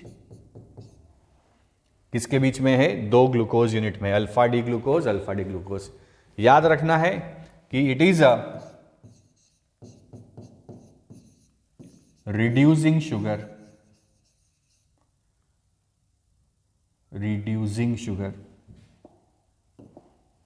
it is a reducing sugar। क्या है ये, एक रिड्यूसिंग शुगर है, ठीक है। माल्टोज याद रखना है, maltose C1C4 glycosidic linkage with alpha D glucose, C1C4 glycosidic linkage with alpha D glucose. Next, name the disaccharides which on hydrolysis give glucose and galactose. कौन है वो, तो वो है लैक्टोज। मीन्स लैक्टोज को अगर हाइड्रोलाइज किया जाए तो वो क्या बनाता है, glucose and galactose, glucose and galactose. इसका मतलब glucose and galactose with glycosidic linkage क्या फॉर्म करते हैं, लैक्टोज। लैक्टोज शुगर मिल्क में प्रेजेंट होता है, किसमें होता है, मिल्क में। और लिंकेज कौन सा होता है, C1C4 glycosidic linkage, C1C4 glycosidic linkage. C1 किसका, अल्फा डी गैलेक्टोज, और C4 किसका, beta D glucose. C1 alpha D galactose और C4 बीटा डी ग्लूकोज। फिर से रिकॉल करें, सुक्रोज लिंकेज कौन सा, C1C2 alpha D glucose beta D fructose. Maltose linkage किसका, C1C4 alpha D glucose. Lactose किसका, C1C4 अल्फा डी गैलेक्टोज और beta D glucose, alpha D galactose और beta D glucose. Lactose is also a reducing sugar, तो ध्यान रखेंगे कि lactose भी क्या है, रिड्यूसिंग शुगर है। क्लियर है, आगे बढ़ें। नेक्स्ट, अब मोनोसेक्राइड्स के बाद आ जाते हैं ये पॉलीसेक्राइड्स। पॉलीसेक्राइड्स जो हैं बहुत सारे हम डाइटरी सोर्स में भी इसका यूज करते हैं। सीरियल्स जो हो गए, हमारे बहुत सारे रूट्स हो गए, ट्यूबर्स हो गए, वेजिटेबल्स हैं, जैसे पोटैटो के अंदर स्टार्च प्रेजेंट होता है। तो सीधे क्वेश्चन आता है कि what is difference between starch and cellulose. तो सबसे पहले ये दोनों क्या हैं, पॉलीसेक्राइड्स हैं। देखिए सीधे मैंने टेबल के फॉर्म में ही लिख दिया है कि क्या डिफरेंस होता है, कि starch is the main storage polysaccharides of plants. High content of starch is found in cereals, roots, tubers and some vegetables. Cellulose is a straight chain polysaccharides composed of only beta D glucose unit. इसमें सिर्फ क्या होता है, beta D glucose unit होता है। Cellulose occurs mainly in plants and it is the most abundant organic substance in plant kingdom. Plant kingdom का सबसे ज्यादा अबॉन्डेंट, सबसे ज्यादा पाया जाने वाला क्या है, ये ऑर्गेनिक सब्सटेंस है। क्या है मेन चीज, ये है हमारी याद रखने की, कि starch is a polymer of alpha D plus glucose coming of two components namely amylose and amylopectin. कि स्टार्च कैसे बनता है, it is a polymer. Poly का मतलब होता है मेनी, मर का मतलब होता है यूनिट। तो अमाइलोज और अमाइलोपेक्टिन के बहुत सारे यूनिट आपस में ब्रांच कनेक्ट होते हैं और क्या बनाते हैं, स्टार्च का फॉर्मेशन करते हैं। जबकि सेल्यूलोज में क्या है, सिर्फ beta glycosidic linkage between C1 of one glucose unit and C4 of next glucose unit. केवल C1C4 ग्लूकोज यूनिट का जो है बहुत सारा लॉन्ग चेन ऑफ फॉर्मेशन है, ग्लाइकोसिडिक लिंकेज है बहुत सारे, और वो क्या बनाते हैं, सेल्यूलोज बनाते हैं। अब इनके स्ट्रक्चर भी बुक में दिए हैं, बट स्ट्रक्चर नहीं, आप तो डिफरेंस याद कीजिएगा कि स्टार्च क्या है, मेन स्टोरेज है पॉलीसेक्राइड्स ऑफ प्लांट्स का। कहाँ मिलता है, सेरियल्स, रूट्स, ट्यूबर्स, वेजिटेबल्स में। किससे मिलके बनता है, अमाइलोज और अमाइलोपेक्टिन का ग्लाइकोसिडिक लिंकेज। यहाँ पे सेल्यूलोज में बीटा डी ग्लाइकोसिडिक लिंकेज है, किसके बीच में, C1 of one glucose unit and C4 of next glucose unit. मतलब C1C4 ग्लाइकोसिडिक लिंकेज है बीटा डी ग्लूकोज के बीच में। ठीक है, तो ये क्वेश्चन बना, what is difference between starch and cellulose. Next, compare amylose with amylopectin in terms of constituting structure. Structure के टर्म्स में हमें इसे कंपेयर करना है। तो देखिए क्या होता है अमाइलोज, तो अमाइलोज और अमाइलोपेक्टिन किसके कंपोनेंट हैं, they R component of starch. क्या होता है amylose, amylose constitute about 15 to 20% of starch. कि जो भी स्टार्च का 15 से 20% है वो किसका होता है, अमाइलोज का। Amylopectin constitutes about 80 to 85%, 80 to 85% amylopectin होता है। Amylose is a straight chain but amylopectin is a branch chain. Straight chain किसका है, containing alpha D plus glucose join together by beta glycosidic linkage किसके साथ? C1 of one glucose unit and C4 of next. तो alpha D plus glucose का linkage है किसके बीच में? C1 C4 glycosidic. Means alpha D glucose किसके साथ है? C1 C4 glycosidic linkage. तो ऐसे बहुत सारे C1 C4 C1 C4 C1 C4 alpha D glucose से ग्लाइकोसिडिक लिंकेज जब कनेक्ट होते हैं तो क्या कहलाता है? वो अमाइलोज। यहां क्या होता है कि C1 C4 तो होता ही है, ऐसा सीक्वेंस में C1 C4 तो होता ही है, बट ब्रांच में भी क्या होता है? C1 C6। तो यहां दो हैं, एक C1 C4 ग्लाइकोसिडिक और दूसरा C1 C6 glycosidic. C1 C4 और C1 C6 मीन्स एक ऐसा सीक्वेंस में एक ऐसा चलता जाएगा और एक ऐसा ब्रांच में चलता जाएगा। स्ट्रक्चर कॉम्प्लेक्स है, बनाने की जरूरत नहीं है, नहीं आते हैं एग्जाम में स्ट्रक्चर बनाने को, केवल डिफरेंस आता है। तो C1 C4 के साथ वहां पे C1 C6 भी है। अमाइलोज वाटर सॉल्युबल कंपोनेंट है, बट अमाइलोपेक्टिन कैसा है? ब्रांच चेन पॉलीसेक्राइड है और इनसॉल्युबल इन वाटर है। तो एक वाटर सॉल्युबल है, एक वाटर इनसॉल्युबल है। Next, which polysaccharides component of carbohydrate is commonly present in bread? जल्दी से बताइए कौन सा होता होगा ब्रेड के अंदर? आप खाते हैं ना ब्रेड, कौन सा होता होगा? जल्दी से बताइए। बोले सर हमने तो खाने पे ध्यान रखा है, इसके अलावा तो कभी ध्यान रखा ही नहीं।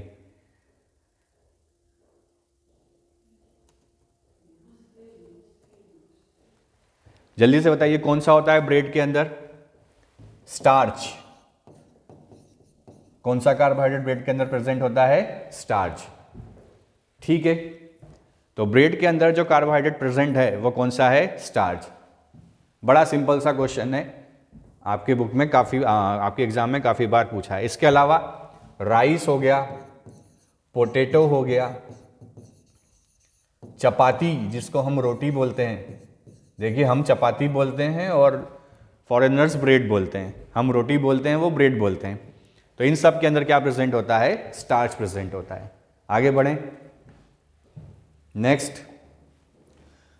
बड़ा इंपॉर्टेंट क्वेश्चन है कि सर आप रिड्यूसिंग नॉन रिड्यूसिंग शुगर की बात कर रहे थे, बेसिकली होते क्या हैं? तो क्या होते हैं reducing sugars? The carbohydrates containing free aldehydic और ketonic group can reduce Fehling and Tollens reagent. जिनका एल्डिहाइड और कीटोन ग्रुप फ्री होता है और जो टॉलेन और फेलिंग को रिड्यूस करते हैं वो क्या कहलाते हैं? रिड्यूसिंग शुगर कहलाते हैं। ऑल मोनोसेक्राइड्स वेदर एल्डोज और ketose are reducing in nature. जितने मोनोसेक्राइड्स हैं वो सारे के सारे रिड्यूसिंग शुगर हैं। अगला क्या है? Non reducing, the carbohydrates in which the reducing parts are not free. Aldehyde और कीटोन पार्ट जो है वो फ्री नहीं है। फ्री नहीं है मतलब क्या हुआ?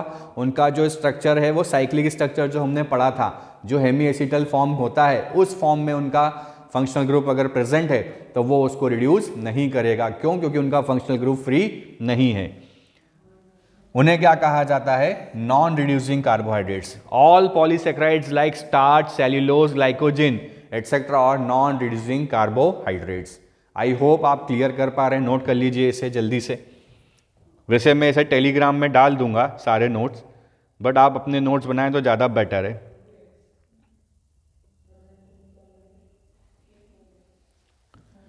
ठीक है, आगे बढ़े। चलिए, एक क्वेश्चन यहाँ पे मिस हो गया है मुझसे, इसको हम ऐड कर लेते हैं। What is glycogen?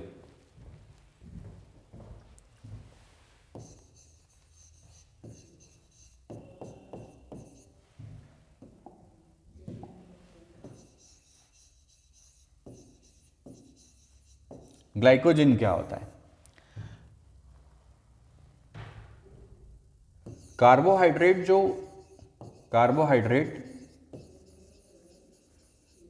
Stores in animal body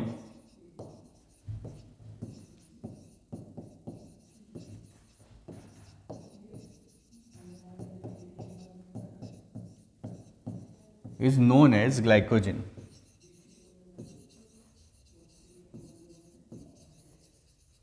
कि जो एनिमल बॉडी में स्टोर होता है क्या होता है, ग्लाइकोजन। जब भी बॉडी को एनर्जी का रिक्वायरमेंट होता है तो क्या होता है कि बॉडी हमारी इस ग्लाइकोजन को ब्रेक डाउन करती है और ग्लूकोज में कन्वर्ट करती जाती है। जो हमारा आयुर्वेद के हिसाब से हनी और जितने सोर्सेज हैं सब इंस्टेंट सोर्स ऑफ एनर्जी कहे गए हैं। तो ग्लाइकोजन बेसिकली सिमिलर होता है अमाइलोपेक्टिन जैसा, बट थोड़ा सा इसका स्ट्रक्चर और कॉम्प्लिकेट होता है। लिख देता हूं मैं यहां पे, सिमिलर टू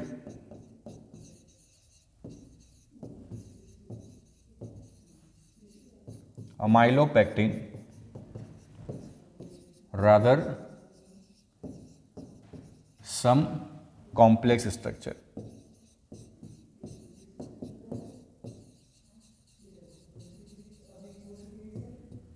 ये कॉम्प्लेक्स स्ट्रक्चर होता है, हाईली ब्रांच होता है। It is present in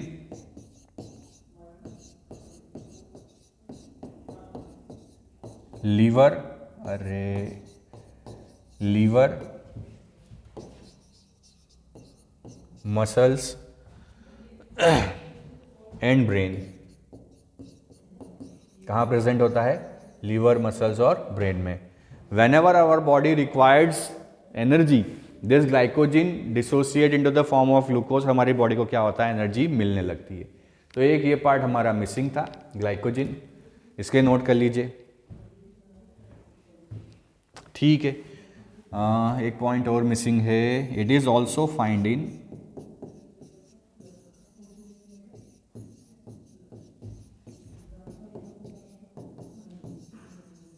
yeast and fungi।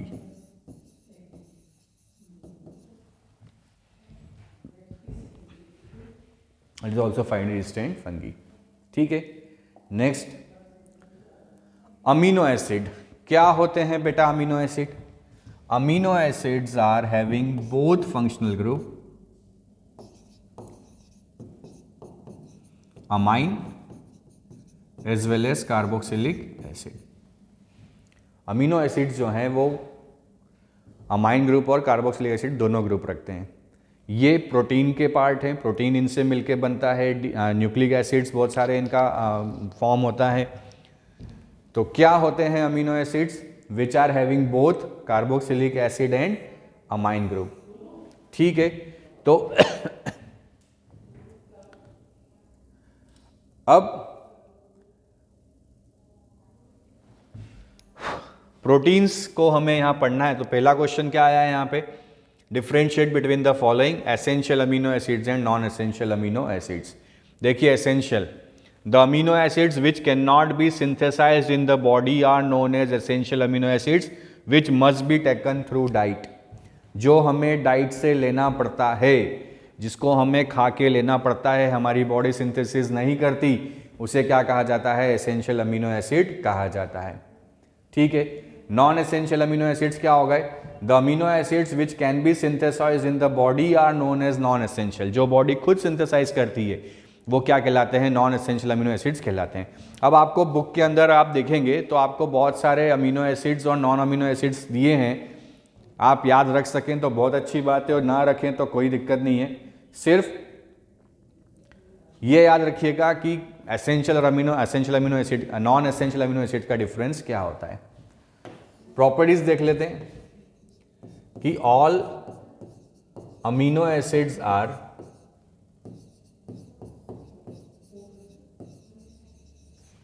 Optically active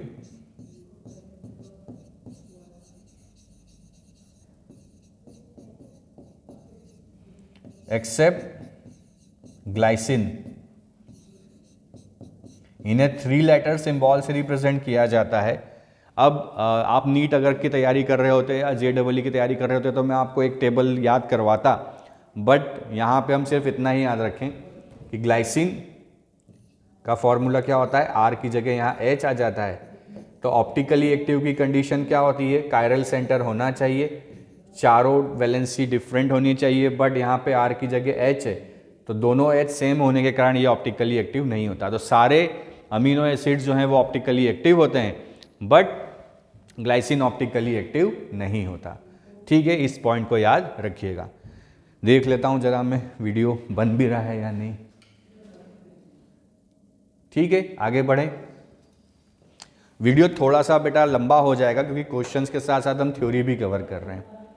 अगला आता है पेप्टाइड लिंकेज, बड़ा इंपॉर्टेंट है। देखिए ग्लाइकोसिडिक लिंकेज कहाँ यूज होता था, वो यूज होता था कार्बोहाइड्रेट्स को ऐड करने में। क्या है अगला peptide linkage? When amino acids are joined together by amide bonds they form longer molecule called peptides. कि जो दो अमीनो एसिड को ज्वाइन करे, दो मोनोसेक्राइड्स को ज्वाइन करे, वो क्या कहलाता था? ग्लाइकोसिडिक। जो दो अमीनो एसिड को ज्वाइन करे वो क्या कहलाता है? Peptide bond. यहां एग्जांपल दिया हुआ है, ग्लाइसिन और एलेनाइन दो को जोड़ा हुआ है।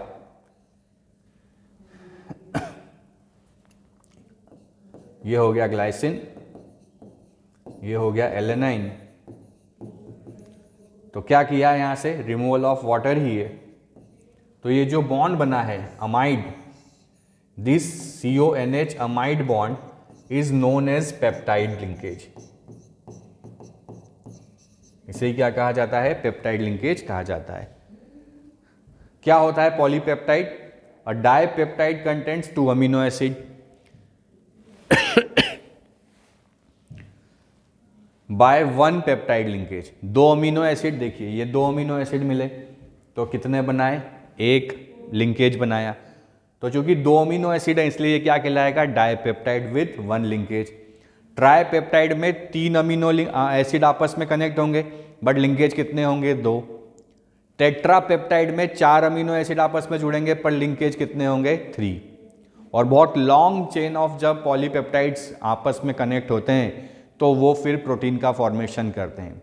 तो protein is a very long chain of polypeptides. ठीक है, बढ़े आगे।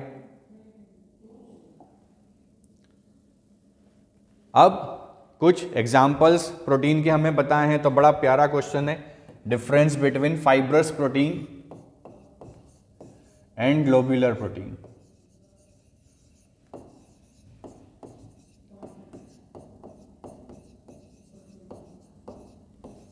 अरे फाइब्रस नहीं, fibrous, fibrous.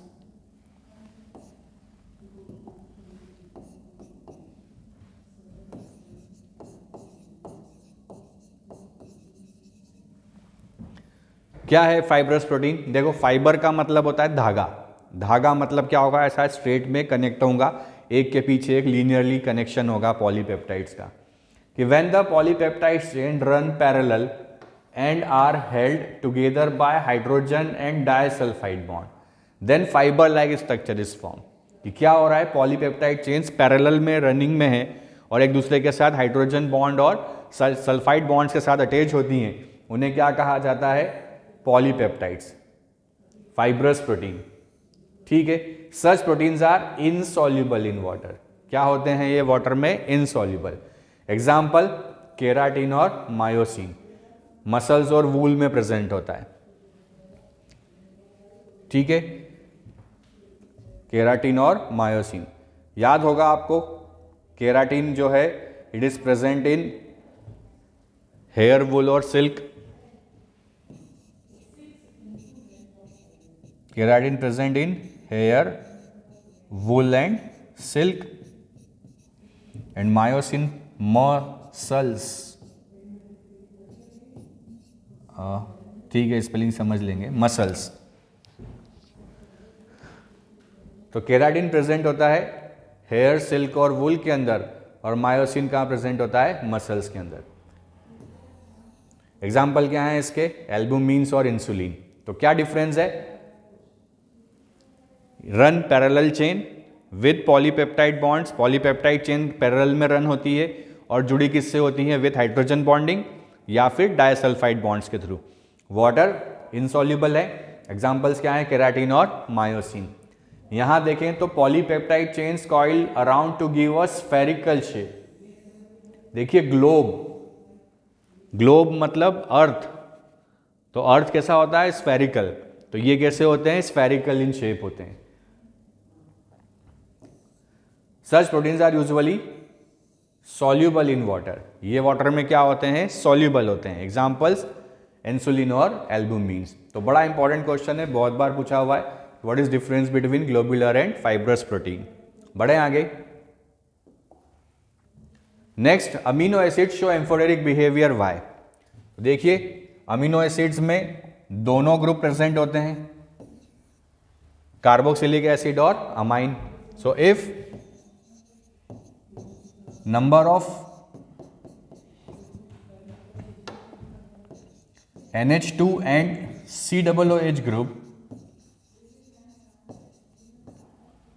are same,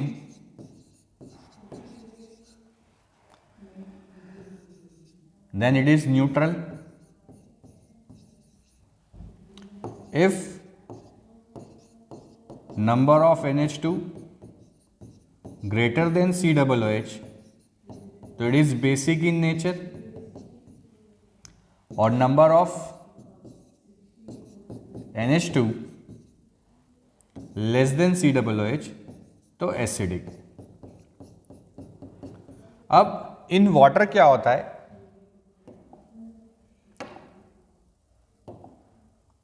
in water carboxylic group loses is H+ and amine gain H+, क्योंकि ये एसिडिक नेचर का है और अमाइन ग्रुप जो है वो लुईस बेस होता है। तो COOH ने H+ लूज करा, अमाइन ने एक्सेप्ट कर लिया, तो ये पर्टिकुलर आयन कहलाता है zwitter ion. It is known as zwitter ion. क्या बोलते हैं इसे? Zwitter ion. तो क्यों एम्फोटेरिक है? क्योंकि एसिडिक बिहेवियर भी है और बेसिक बिहेवियर भी है। क्लियर है? तो चूंकि NH2 group is basic nature और COOH इज एसिडिक नेचर, इसलिए बिहेवियर कैसा होता है? एम्फोटेरिक। याद रखिएगा ज्वीटर आयन क्या होता है। आगे बढ़ें। Write one difference between alpha helix and beta pleateds. बताइए जल्दी से क्या डिफरेंस होता है अल्फा हेलिकल और beta pleateds? In alpha helix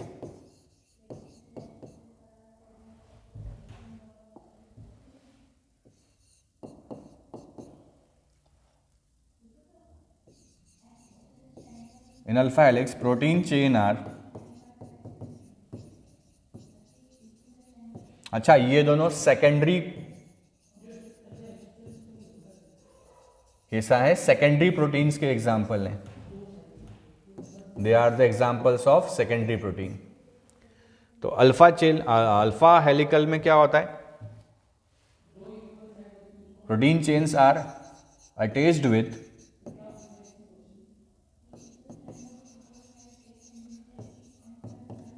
hydrogen bond in a right hand screw manner।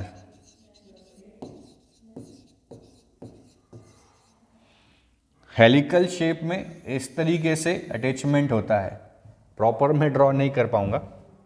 और बीटा प्लेटेट्स में क्या होता है कि जैसे ये अटैचमेंट है और ये दूसरा अटैचमेंट है, तो ये पैरेलल भी चेन होता है, तो प्लेट्स जैसा अरेंजमेंट होता है।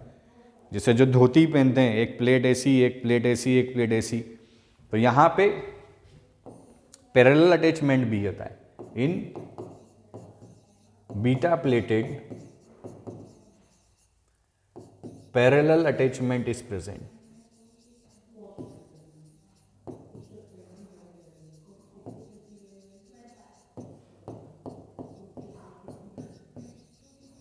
ठीक है, तो अल्फा में हाइड्रोजन बॉन्डिंग से अटैचमेंट होता है और बीटा में जो पैरेलल लाइंस हैं वो अपने नियर बाय लाइन से भी ऐसा प्लेटेड मैनर में विद हाइड्रोजन बॉन्डिंग अटैचमेंट रखती है।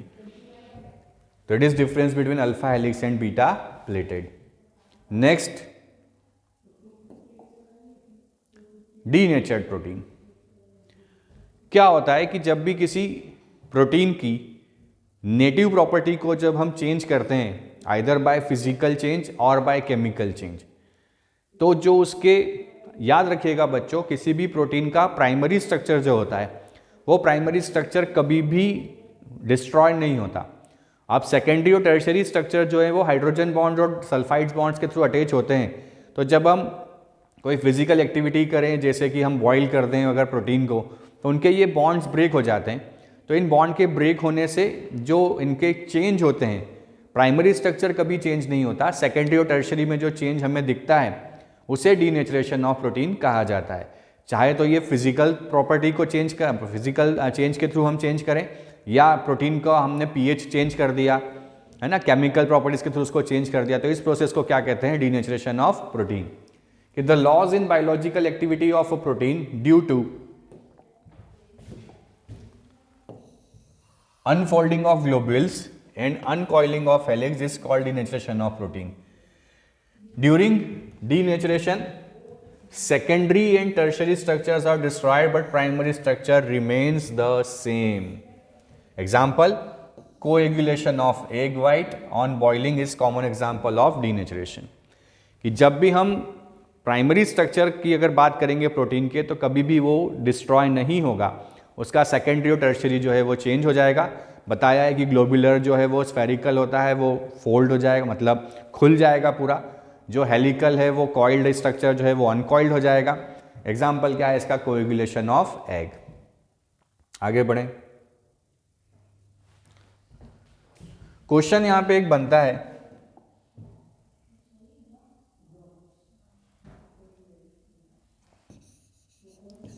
कि ऑन बॉइलिंग एग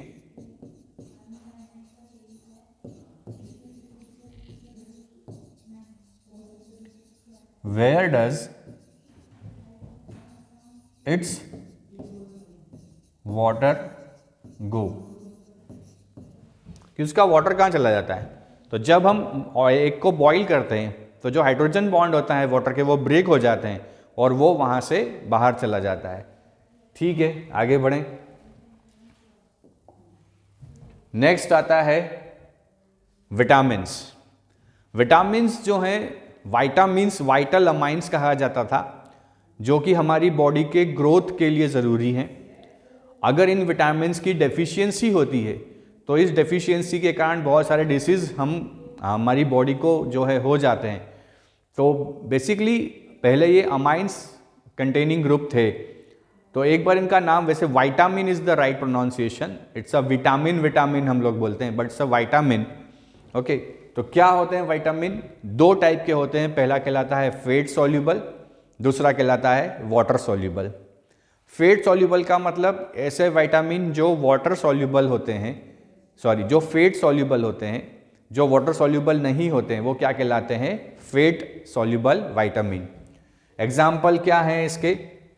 तो इसको याद रखने का एक अच्छा सा तरीका है कीड़ा, KEDA।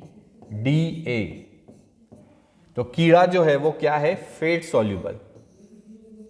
कीड़ा क्या है? Fat soluble. अगला क्या हो जाएगा? Water soluble vitamins. The group includes vitamin B and C, these are stored in much lesser amount in the sales.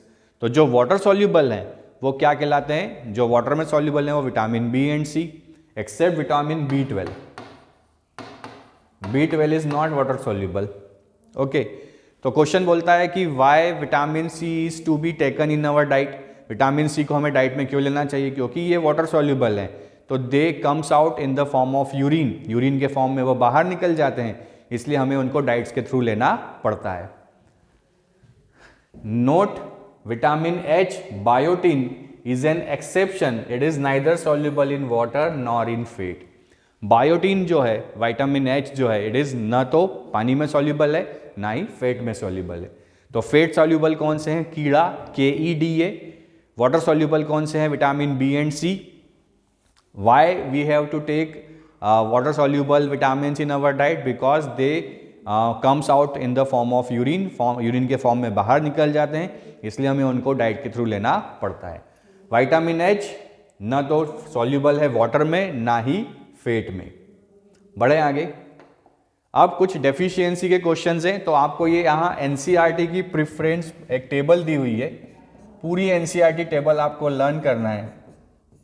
Vitamin deficiency से क्या होता है? प्रीवियस ईयर के क्वेश्चंस मैंने ले लिए हैं, बट आपको पूरी टेबल लर्न करना है। जैसे विटामिन डी की डेफिशिएंसी से क्या होता है, rickets, bones deforms in children and osteomalacia, soft bones and joint pain in adults. क्या करें इसके लिए, सनलाइट लें बढ़िया सुबह। अब सनलाइट दिन के 12 बजे वाली नहीं, सुबह 8:30 बजे के पहले पहले का जो सनलाइट है, it is having a very great extent of vitamin D. Fish अगर आप नॉन वेजिटेरियन है, एग यॉक अगर आप नॉन वेजिटेरियन है। Then name the vitamin whose deficiency causes convulsions, तो किसकी डेफिशिएंसी से होता है, विटामिन B6 की डेफिशिएंसी से। नर्वस डिस्टर्बेंस एंड कन्वर्जन्स, क्या सोर्सेज हैं, milk, egg yolk, cereals, yeast और legumes. Name the vitamin whose deficiency causes pernicious anaemia, कौन सा होता है, विटामिन B12। सोर्सेज क्या है, मीट, फिश, एग्स, किडनी। ठीक है, आगे बढ़ें। तो आप पूरी एनसीईआरटी की टेबल लर्न कीजिएगा, मैंने सिर्फ पीवाईक्यू कवर किए हैं, आप पूरी एनसीईआरटी लर्न कीजिएगा कि विटामिन ए की डेफिशिएंसी से जो है बेरी होता है, नाइट ब्लाइंडनेस जो है होता है, विटामिन ई की डेफिशिएंसी से हेयर फॉल होते हैं। ठीक है, इन चीज़ों को आप याद कीजिएगा। नेक्स्ट आता है न्यूक्लिक एसिड्स। जो ऐसा होता है कि कभी कभी हमें बोलते हैं कि यार तेरी शक्ल तो तेरे फादर से मिलती है, या ये अपनी मम्मी जैसा दिखता है। तो जो जीन्स ट्रांसफॉर्मेशन होते हैं, जो क्रोमोसोम ट्रांसफॉर्मेशन होता है, वो होता है न्यूक्लिक एसिड्स के कारण। तो न्यूक्लिक एसिड ही पूरा एक जेनेटिक इन्फॉर्मेशन हमारी बॉडी की रखता है, और उसी की स्टडी को लास्ट में हमें पढ़ना है in terms of nucleic acid. तो न्यूक्लिक एसिड्स क्या होते हैं, are the polymers in which nucleotides are monomers. Nucleic acids polymers होते हैं जिसमें न्यूक्लियोटाइड्स क्या होते हैं, मोनोमर्स होते हैं। These are biomolecules present in nuclei of all living cells in the form of nucleoproteins. सारे लिविंग सेल्स के अंदर न्यूक्लियोप्रोटीन्स के फॉर्म में ये प्रेजेंट होता है। They are also called as polynucleotides. तो न्यूक्लियोटाइड्स क्या होते हैं, तीन चीजें होती हैं न्यूक्लियोटाइड्स में। अब pentose sugar, pentose sugar means 5 carbon वाली शुगर, और नाइट्रोजेनियस बेस, नाइट्रोजन कंटेनिंग बेस, और phosphate group PO4 3- phosphate group. The nitrogenous base and a pentose sugar are called nucleoside. तो न्यूक्लियोसाइड क्या है, शुगर और बेस का कॉम्बिनेशन। शुगर और base का कॉम्बिनेशन न्यूक्लियोसाइड, शुगर बेस और फॉस्फेट का combination nucleotide. Nucleoside sugar base और न्यूक्लियोटाइड शुगर बेस और फॉस्फेट। दो शुगर होती है, पहली कहलाती है राइबोज शुगर, सेकेंड कहलाती है डीऑक्सीराइबोज शुगर। क्या डिफरेंस होता है, देखिए सेकेंड कार्बन पे यहाँ OH है, बट यहाँ से अगर OH का O हटा दिया जाए तो क्या है, सिर्फ H। तो सेकेंड कार्बन पे ऑक्सीजन रिमूवल है, इसलिए नाम हो गया डीऑक्सीराइबोज, और यहाँ पे क्या लिखा हुआ है, राइबोज। बेसिस यहाँ पे 4-5 बेसिस हमें बताए हैं नाइट्रोजन कंटेनिंग। दो कैटेगरी इनकी होती है, प्यूरिन्स और पिरिमिडिन्स। प्यूरिन्स का मतलब ये होता है कि ये बायसाइक्लिक होते हैं, जिसमें एक रिंग 6 मेंबर की होती है, एक रिंग 5 मेंबर की होती है। पिरिमिडिन्स में पिरिडिन डेरिवेटिव्स बेसेस हैं, जहां पे 6 मेंबर रिंग में 2 नाइट्रोजन ग्रुप होते हैं। तो प्यूरिन्स में क्या है, 2 साइक्लिक रिंग है, जहां पे एक पेंटासाइक्लिक है और एक हेक्सासाइक्लिक है। बट पिरिमिडिन में क्या है, सिंगल साइक्लिक है, बट 2 नाइट्रोजन यहां पे प्रेजेंट होते हैं। एडेनिन, ग्वेनाइन जो है वो प्यूरिन्स हैं, और साइटोसिन, थाइमिन और यूरेसिल जो है वो पिरिमिडिन्स हैं। तो एडेनिन जो होता है, एडेनाइन, वो हमेशा थाइमिन से जो है डबल बॉन्ड बनाता है, बट साइटोसिन जो पेयरिंग करता है वो किसके साथ करता है, ग्वेनाइन के साथ। तो याद रखिएगा, ये A डबल बॉन्ड T और C triple bond G, ATCG, इस तरीके से ये बॉन्डिंग होती है। ठीक है, तो ये हो गए बेस। अब इनसे मिलके बनता है DNA और RNA। बड़ा इंपॉर्टेंट क्वेश्चन आता है, बेस, शुगर, फॉस्फेट, जब ये तीनों मिल जाएं तो क्या बनता है, DNA और RNA। Base, sugar, phosphate, base, sugar, phosphate. BSP एक पार्टी है, बहुजन समाज पार्टी, BSP, तो बेस, शुगर और फॉस्फेट, अगर ये मोनोमर पॉलीमराइज्ड हो जाएं तो ये किसका फॉर्मेशन करते हैं? DNA और RNA का। तो फर्स्ट क्या है? DNA। It occurs in nucleus of cell, it has a double strand helical structure. Double structure होता है, कॉम्प्लीमेंट्री स्ट्रक्चर होता है एक दूसरे का। क्या होता है? डीऑक्सीराइबोस शुगर, नाइट्रोजनियस बेस, कौन कौन से? एडेनिन, ग्वेनाइन, थायमिन और साइटोसिन। यूरेसिल नहीं होता, और साथ में phosphate group. It can undergo replication, ये बहुत सारे रेप्लिकेशन बनाता है।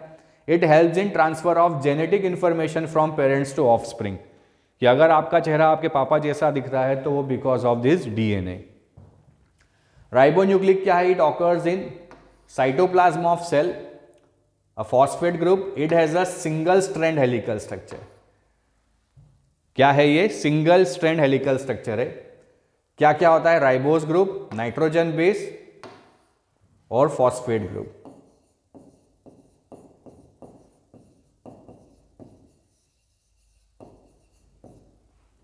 यहां डीऑक्सीराइबोस, यहां पे राइबोस, तो नाम ही क्या है? डीऑक्सीराइबोन्यूक्लिक एसिड और ribonucleic acid. It doesn't undergo replication, it controls synthesis of protein, protein के सिंथेसिस को कंट्रोल करता है। 3 टाइप के होते हैं, मैसेंजर RNA, mRNA, rRNA और tRNA। ठीक है, मैसेंजर RNA, ट्रांसफर RNA और rRNA। बढ़े आगे, तो मोस्ट इंपॉर्टेंट है ये, बोर्ड एग्जाम्स के लिए बहुत इंपॉर्टेंट क्वेश्चन बनता है, difference between DNA and RNA। बढ़े आगे, तो इस तरीके से ये पूरा बायोमोलिक्यूल का चैप्टर हमने कवर किया। PYQ के साथ साथ यहाँ थ्योरी भी हमने कवर कर दी है, तो 2 in 1 यहाँ काम हमने कर दिया है। तो आप ऐसे ही अच्छी पढ़ाई करते रहिए, वीडियो को लाइक और सब्सक्राइब करें और अपने फ्रेंड्स के साथ शेयर करें, और ऐसे और वीडियो बनाने के लिए हमें मोटिवेट करते रहें। जैसा कि आप देख पा रहे हैं, नीटोलॉजी, यह हमारा इंस्टीट्यूट है जो रतलाम में है, और यहाँ हम 9th से 12th और नीट JEE की प्रिपरेशन कराते हैं। तो ऐसे ही हमें सपोर्ट करते रहिए, हंसते रहिए और अच्छी पढ़ाई करते रहिए। Thank you very much.